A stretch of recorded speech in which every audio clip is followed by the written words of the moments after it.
Welcome to my channel learn with basic.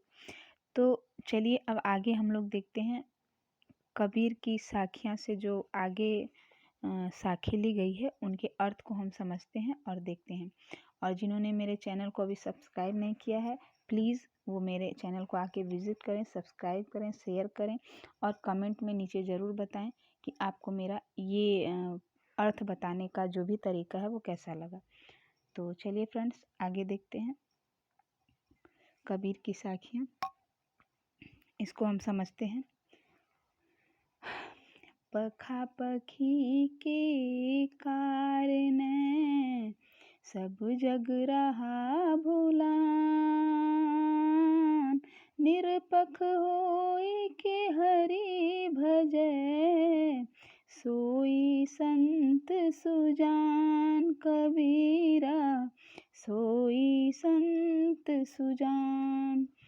तो चलिए अब इसके अर्थ को हम लोग समझते हैं। पखा पखी मतलब क्या होता है? पखा पखी मतलब होता है पक्ष और विपक्ष।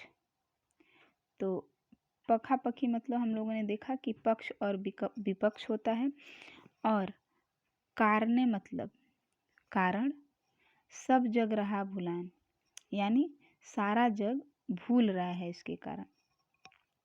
तो पखा पखी के कारण सब जग रहा यानी पक्ष विपक्ष की बात करने की यहाँ बात हो रही है। निरपक्ष होई, निरपक्ष मतलब क्या होता है? निष्पक्ष। निरपक्ष मतलब क्या होता है? निष्पक्ष। होई के हरि भजे, सोई संत सुजान। यहाँ पे कबीरदास जी देखिए क्या बताते हैं, कहते हैं कि किसी न किसी संप्रदाय के समर्थन में यानी किसी न किसी संप्रदाय के समर्थन में या उसके विरोध करने में सभी लोग लगे हुए यानी पखा पखी के कारण सब जग रहा भुलान यानी किसी भी संप्रदाय के पक्ष विपक्ष में और उसके विरोध में सभी लोग लगे हुए हैं। यह उनकी भूल है, उनका कहना है यह उनकी भूल है। वास्तविक ज्ञानी सज्जन तो वही है जो संप्रदाय से ऊपर उठकर यानी निरपक्ष होके निष्पक्ष होके हरि भजे, ईश्वर को भजे, सोई संत सुजान। वही व्यक्ति क्या है? सज्जन है, ज्ञानी है। यानी कबीरदास जी कहते हैं कि किसी न किसी संप्रदाय के समर्थन में या उसके विरोध में सभी लोग लगे हुए हैं, यह उनकी भूल है। वास्तविक ज्ञानी सज्जन तो वो है जो संप्रदाय से ऊपर उठकर निष्पक्ष होकर हरि का भजन करते हैं। तो इस साखी का अर्थ यही है। पखा पखी मतलब आपको मैंने बता ही दिया।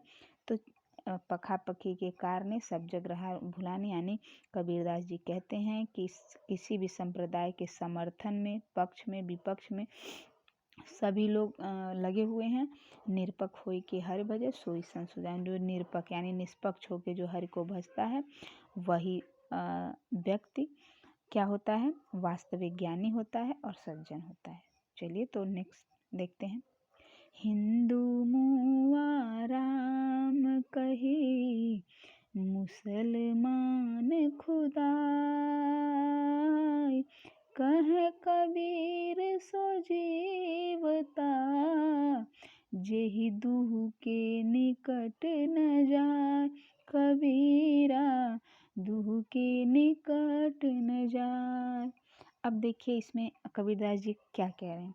मैंने आपको जब जीवनी पढ़ाई थी तो उसमें बताया था कि कबीरदास एक समाज सुधारक के रूप में भी जाने जाते हैं। यानी उनके सभी साखियों से आपको दिख रहा होगा कि वो हर बार एक समाज में एक संप्रदाय के प्रति जो भी अंधविश्वास है, जो भी कुरीतियाँ हैं, उनको हटाने का प्रयास कर रहे हैं। यानी देखिए इससे भी आपको ये शिक्षा मिलेगी, हिंदू मुआ राम कहे यानी कबीरदास क्या कह रहे हैं कि मुआ मतलब क्या होता है? मर गया, ठीक। राम का ही मुसलमान, इसमें मुझे नहीं लगता कि आपको ज़्यादा दिक्कत होगी। और इससे जीविता मतलब होता है वही जो जीवित है। दुह मतलब होता है दोनों, निकट मतलब पास में होता है और न जाए मतलब नहीं जाता है। तो इन सब का अर्थ आप लोगों को समझ में आ गया होगा। अब हम भावार्थ समझते हैं। कबीर का मानना है कि ईश्वर तो राम खुदा से भिन्न है। कबीर जी कहते हैं कि ईश्वर केवल राम और केवल खुदा नहीं है, वो भिन्न है। उनको जो जान लेता है वो क्या हो जाता है? अमर। यानी हिंदू राम का नाम लेकर मरता है और मुसल क्या करता है? खुदा, खुदाई मतलब खुदा, खुदा का नाम लेकर मरता है। जो दोनों संप्रदाय यानी हिंदू और मुसलमान जो दोनों संप्रदाय का ना माने संप्रदायों के निकट न जाकर कहाँ कबीर सो जीवता, यानी जो दोनों संप्रदाय के निकट न जाकर केवल भगवान की आराधना करता है, केवल ईश्वर की आराधना करता है, वही व्यक्ति जीवित है। यानी जीविता मतलब वही व्यक्ति जीवित है।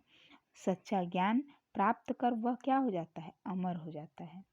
तो यहाँ पे आप लोगों ने देखा कि हिंदू मुआ राम का, मुसलमान खुदा, यानी हिंदू राम का नाम लेकर मरता है और मुसलमान खुदा का। जो दोनों संप्रदाय की मान्यताओं के निकट न जाकर भगवान की आराधना करता है, वही व्यक्ति क्या होता है? सो जीवता। वही व्यक्ति क्या होता है? जीवित माना जाता है और सच्चा ज्ञान प्राप्त कर वह अमर हो जाता है। ठीक है, तो आई होप आप लोगों को समझ में आ गया होगा। तो हम आगे बढ़ते हैं, आगे देखते हैं इनकी कौन सी साखी है। काबा फिर काशी भया, राम ही भया रही, मोट चून मैदा भया, बैठी कबीरा जी, कबीरा बैठी कबीरा जी।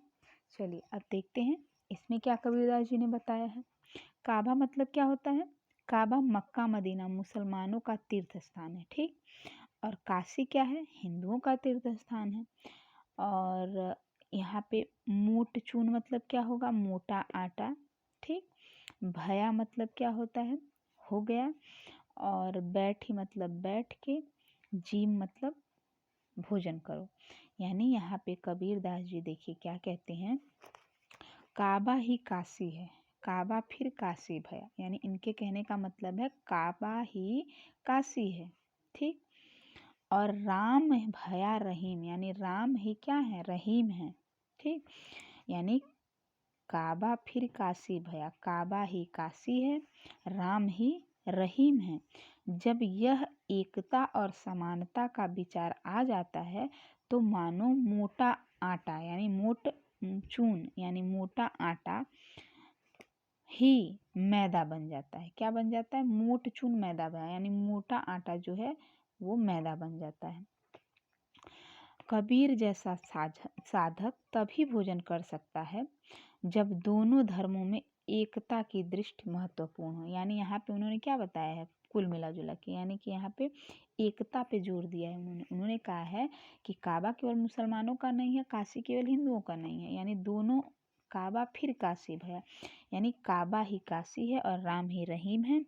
जब यह एकता और समानता का विचार आ जाता है तो मानो मोट चून मतलब मोटा आटा ही मैदा बन जाता है। कबीर जैसा साधक तभी भोजन कर सकता है, अर्थात दोनों धर्मों में एकता की दृष्टि महत्वपूर्ण, यानी कबीरदास जी वहीं भोजन कर सकते हैं जहाँ एकता, धर्मों में एकता बताई जा रही है।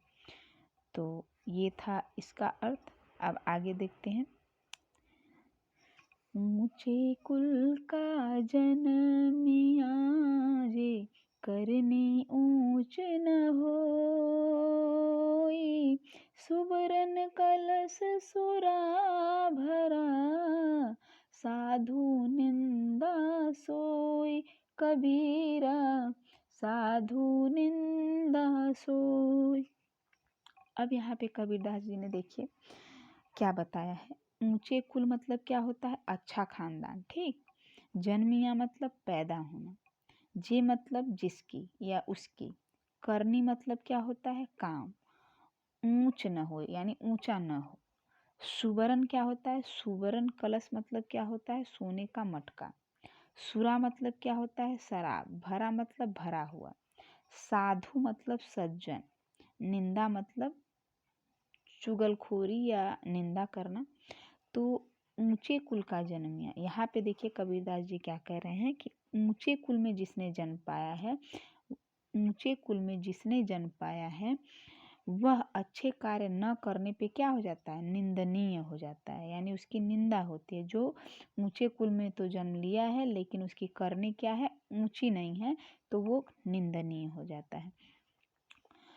केवल अच्छे कुल में जन्म लेना और पाप कर्म करना ऐसा ही है जैसे सोने के घड़े में यानी सुवर्ण कलश सुरा भरा, यानी सोने के घड़े में शराब रखी हो।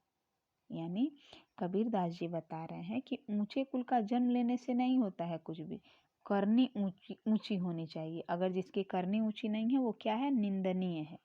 वो उसी प्रकार हो जाता है जैसे अच्छे कुल में जन्म लेना और पाप कर्म करना। जैसे सोने के घड़े में शराब रखी हो, एक सोने का घड़ा हो या एक सोने का पात्र हो, उसमें शराब रख दी जाए तो क्या होता है, उसका महत्व खत्म हो जाता है, उस सोने के कलश का, सोने के पात्र का, सोने के बर्तन का। तो साधु पवित्र और कीमती धातु के कारण घड़े की प्रशंसा नहीं करते, वरन शराब से भरा होने के कारण उसकी निंदा करते। अर्थात कबीरदास जी बताना चाह रहे हैं कि ऊंचे कुल में जन्म लेने से कुछ नहीं होता है। अगर आपकी करनी नीची है तो आप निंदनीय हैं। ठीक उसी प्रकार जैसे सुवर्ण कलश सुरा भरा, यानी सोने के कलश में मदिरा भर दी जाए तो साधु लोग क्या करेंगे, उसकी निंदा ही करेंगे। उस सुवर्ण यानी उस कलश की उस कलश का कीमती होना, उससे प्रशंसा नहीं करेंगे, बल्कि उसमें जो भरी हुई शराब है उससे क्या करेंगे, निंदा करेंगे। ठीक है। तो ऊंचे कुल में जन्मिया जे करने ऊंच न हो, सुवर्ण कलश सुरा भरा साधु निंदा सोई। अर्थात ऊंचे कुल में जन्म लेने से कुछ नहीं होता है, आपकी करनी भी उसी प्रकार ऊंची होनी चाहिए। अगर नहीं है तो आपका कर्म निंदनीय है। ठीक उस तरह से जैसे सोने के कलश में शराब या मदिरा भर देने से उस धातु की कीमत घट जाती है, उस सोने के पात्र की कीमत घट जाती है। शराब से भरा होने के कारण साधु सज्जन लोग उसकी क्या करते हैं, निंदा ही करते हैं। ठीक। तो मुझे लग रहा है कि आप लोगों को मैंने सारे अर्थ बता दिए हैं, और अब आप लोग एक बार क्लास 9th स्पेशली आप लोग इसको रिपीट कर लीजिएगा, अच्छे से पढ़ लीजिएगा। समझ में आ गया होगा तो प्लीज़ कमेंट करिएगा, और आगे मैं ऐसे ही आप लोगों के लिए वीडियो डालती रहूँगी काव्य से। और इसको मेरे आपको इसका PDF चाहिए तो मेरे टेलीग्राम चैनल से लिंक ले लीजिए, और वहाँ पे सारा चीज़ आपको फ्री मिलेगा, और हर चीज़ लाइन बाय लाइन होगा, आपको वहाँ कोई भी दिक्कत नहीं होगी। तो मेरे चैनल को लाइक, शेयर और सब्सक्राइब करिए। और मैं इसी आधार पे क्लास 9th तो बना ही रही हूँ, 10th 11th और 12th का भी वीडियो मैं जल्दी ही लाने का प्रयास करूँगी। आप सभी लोग मेरे चैनल से जुड़िए, और आप लोगों को बहुत हेल्पफुल वीडियो मिलेगी। तो तब तक के लिए थैंक यू, धन्यवाद।